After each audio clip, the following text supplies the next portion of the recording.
Assalamu alaikum wa rahmatullah, j'espère que vous allez bien. Bienvenue dans cette édition spéciale Ramadan de Café et Confidence, podcast présenté par Shema, aka Vanyaro sur les réseaux sociaux. J'espère que vous allez bien. Aujourd'hui, Inch'Allah, l'épisode ne sortira pas trop tard, donc je suis contente. Aujourd'hui, de quoi on va parler du fait d'apprendre à pardonner, du fait de se débarrasser de la rancune, et en fait de faire preuve d'indulgence. Voilà, c'est le sujet du jour et c'est également une des qualités qu'avait le prophète alayhi salatu wassalam. En islam, pardonner, c'est une qualité qui est très noble et qui apporte paix et élévation spirituelle. L'objectif de l'épisode aujourd'hui, c'est de comprendre pourquoi c'est essentiel de pardonner et comment y parvenir sincèrement. Pour commencer, c'est quoi concrètement la rancune ? C'est un sentiment persistant de ressentiment ou d'amertume envers quelqu'un suite à une offense ou une injustice perçue. La rancune se forme à partir des traces que laissent les mauvaises actions et les mauvaises paroles des gens sur l'ego du contrarié. Et c'est l'esprit qui décide que les traces des mauvaises actions ou des bonnes actions d'autrui demeurent dans l'esprit. Et on a justement une histoire en islam qui va venir nous rappeler cela. Et c'est l'histoire du compagnon Ka'b ibn Malik, qui n'accompagna pas le prophète à Tabouk. Donc en gros, il y avait une expédition et tous les hommes étaient censés venir se préparer justement pour y aller avec le prophète. Et les jours passaient. Et Ka'b ibn Malik, il disait qu'il allait venir le lendemain, il procrastinait, jusqu'au jour où le prophète et les autres hommes sont partis et il est resté seul au village. Et donc en sa compagnie, il y avait les vieillards, les enfants et les femmes, et c'était le seul homme. Et donc bon, l'histoire est un peu longue, je vais l'écourter, mais il a été puni pour ça justement. Et après ça, il a eu une longue période de culpabilité, de regret, et puis au final, Allah lui a pardonné et lui a accepté son repentir. Ce récit, il raconte justement le moment de la révélation et de l'acceptation de son repentir. Ka'b raconta: j'entrais finalement à la mosquée et voilà que le messager d'Allah alayhi salam était assis au milieu des gens. Il me serra la main et me félicita avec un visage rayonnant et me dit: réjouis-toi du plus beau jour que tu n'as jamais connu depuis que ta mère t'a mise au monde. Par Allah, aucun autre des immigrants, les muhajiroun, ne se leva à ma rencontre. Ka'b n'a jamais plus oublié à Talha cette marque d'amitié. Il n'a jamais oublié ce sourire que le prophète lui a accordé et aussi le fait qu'il l'ait félicité après son repentir. Parce que pendant la période où il était puni, les autres ne lui parlaient plus, le prophète ne lui parlait plus, il était tout seul dans son coin. Quand il allait à la mosquée, personne ne lui disait bonjour. Et là, quand le prophète l'a félicité, eh bien, il s'en est rappelé longtemps. Et justement, cette histoire, elle prouve... Bon, déjà, cette histoire, elle a beaucoup d'enseignements. Et j'ai dû l'écourter, mais je vous invite à aller vous renseigner sur cette histoire. Mais cette histoire, justement, elle nous prouve que les bonnes actions et les faveurs ne sont pas oubliées par les gens. Un sourire, une bonne parole, c'est pas oublié. Ça donne du baume au cœur, comme on dit. Et à l'inverse, les mauvaises actions, elles sont pas oubliées également. Mais il est préférable d'essayer d'effacer de son cœur toute trace de rancune. Et justement, on va voir comment faire pour effacer cette rancune.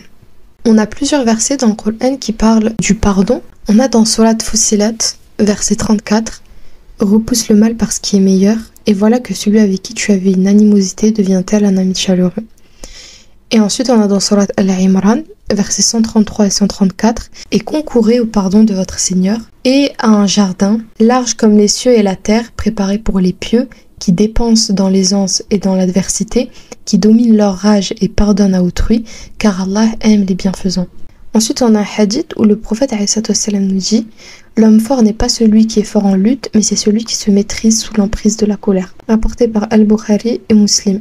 S'il y a une question qu'on peut se poser, c'est pourquoi c'est compliqué de pardonner aux autres. Déjà, on a un ego qui est blessé et on a peur d'être perçu comme faible.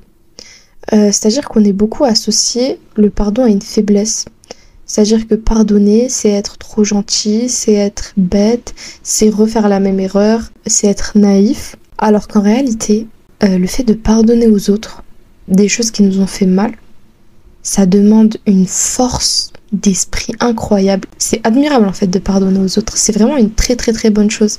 Et malheureusement, parfois, ça peut être détourné. Et aussi, il y a une autre raison, c'est l'attente d'excuses qui ne viennent pas. C'est-à-dire que parfois, la personne offensée, elle va avoir tendance à attendre que la personne vienne la voir pour lui pardonner. Mais en islam, le pardon, il est encouragé même sans demande préalable.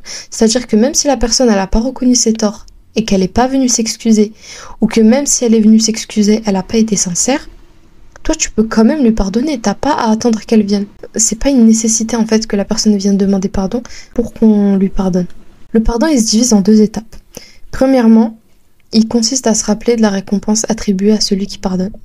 C'est-à-dire savoir à quel point Allah aime les bienfaisants et à quel point il aime les personnes qui pardonnent, comme on l'a vu au-dessus avec le verset. Et deuxièmement, ça consiste à remercier celui qui nous a permis d'être en position de pardonner et qui a fait que ce soit l'autre qui ait commis l'erreur. Et en fait, pour qu'on puisse vraiment dire qu'on pardonne à quelqu'un, il faut plus qu'on ait de rancune vis-à-vis de cette personne dans notre cœur. Pour cela, il y a une chose très simple à se dire, c'est de se rappeler pourquoi justement ce mal nous a touchés. Pourquoi on a eu cette épreuve. Et il y a beaucoup de raisons en vrai qui peuvent amener à ça. Peut-être en conséquence d'un péché qu'on a commis. Peut-être pour justement nous purifier d'un péché. Aussi peut-être pour tester notre patience face à l'épreuve et notre bon comportement. Et puis surtout bien se mettre en tête que c'était le mektoub, que ça devait arriver. Et qu'Allah sait très bien pourquoi c'est arrivé. Ensuite, s'il y a 4 astuces, entre guillemets, ou 4 choses à faire pour enlever la rancune de son cœur et pardonner aux autres. Premièrement, c'est de se rappeler que tout le monde fait des erreurs. Nous les premiers. Reconnaître notre propre imperfection, reconnaître que nous aussi, on fait des erreurs, ça va nous aider à éprouver plus d'indulgence envers les autres. Ensuite, faire des du'as, faire des invocations pour la personne qui nous a blessés, demander à Allah d'adoucir notre cœur et celui de l'autre personne. Ensuite, écrire une lettre. Franchement, exprimer ses sentiments par écrit, ça peut aider à libérer la rancune. Et puis surtout se rappeler que le vrai pardon, il vient d'Allah. C'est-à-dire qu'en pardonnant aux autres, nous aussi on espère qu'Allah nous pardonnera pour nos propres fautes. Maintenant, j'aimerais vous raconter quelques anecdotes du prophète alayhi salatu wassalam justement face à la rancune. Et comme on le voit un peu dans chaque épisode, le prophète alayhi salatu wassalam, c'était le meilleur homme, avec le meilleur comportement, avec un noble caractère, avec une bienveillance, une douceur. Franchement, je sais que j'ai déjà fait un épisode sur lui, mais j'ai des choses à rajouter, je vous jure. Donc c'est possible qu'au dernier épisode du challenge, Inch'Allah, on reparlera de lui. Et dans mon livre, il y a même un chapitre qui parle d'à quoi il ressemblait, mais dans les détails. Subhanallah, c'est fou. Donc, Inch'Allah, on en reparlera. Premièrement, le prophète, alayhi salatu wassalam, c'était quelqu'un de très indulgent, malgré le fait qu'il pouvait punir. Notamment lors de la conquête à la Mecque, le prophète alayhi salatu wassalam retourna à la Mecque à la tête d'une armée de 10 000 hommes. Et malgré la capacité de prendre la ville par la force, il choisit une approche pacifique. Les Mécois, craignant des représailles, envoyèrent Abu Sufyan ibn Harb, l'un de leurs leaders, pour négocier. Et en fait, Abu Sufyan, il va se reconvertir à l'islam à ce moment-là. Et il va annoncer aux habitants que s'ils se rendaient, aucun mal ne leur serait fait.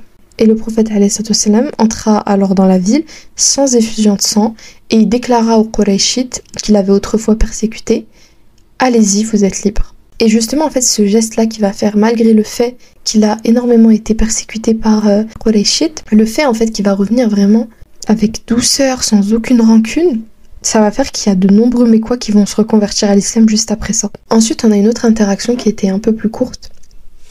Un jour, alors que le prophète alayhi salatu wassalam distribuait des biens, un bédouin s'approcha de lui de manière brusque, tirant violemment son manteau au point de laisser une marque sur son cou. Le bédouin exigea une part des richesses et face à cette rudesse, le prophète alayhi salatu wassalam se retourna, sourit et ordonna qu'on donne au bédouin ce qu'il demandait.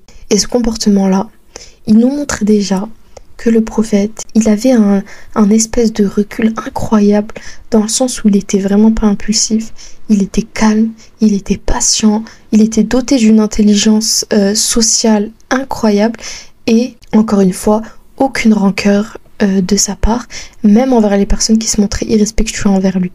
Et il avait un comportement exemplaire même envers les personnes qui l'ont offensé. On a notamment une dernière histoire, une tentative d'empoisonnement du prophète par une femme juive. Après la bataille de Khaybar, une femme juive offrit au prophète alayhi salatu wassalam une viande empoisonnée. Et après en avoir consommé une partie, il ressentit les effets du poison. La femme fut amenée devant lui et il lui demanda pourquoi elle avait agi ainsi.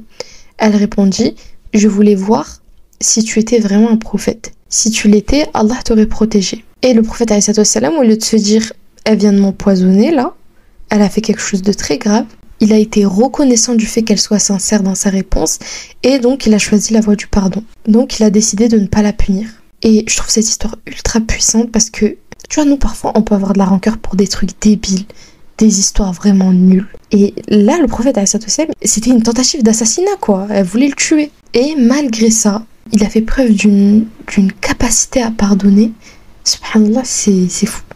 Voilà, l'épisode d'aujourd'hui était très court, mais je le trouve quand même important. La rancune, c'est quelque chose qu'il faut enlever de nos cœurs, pour la satisfaction d'Allah d'abord, pour aussi nous apaiser le cœur à nous, et pour apaiser le cœur à la personne qui nous a demandé pardon. Et garder cette rancune en nous, ça ne laisse rien de bon. Il n'y a aucun positif à ça, à part de la fierté, à part le fait de ne pas vouloir sembler être faible, alors que il n'y a rien de faible au fait de pardonner, bien au contraire. Je trouve même que le pardon, il adoucit la personne. Et une fois que tu pardonnes à quelqu'un, j'ai l'impression que tu passes un petit step. Bref, voilà, en conclusion, le pardon, c'est une vertu centrale en islam et il libère le cœur de la rancune et il rapproche d'Allah subhanahu wa ta'ala. En plus, maintenant, on est en plein ramadan et c'est le défi du jour d'ailleurs.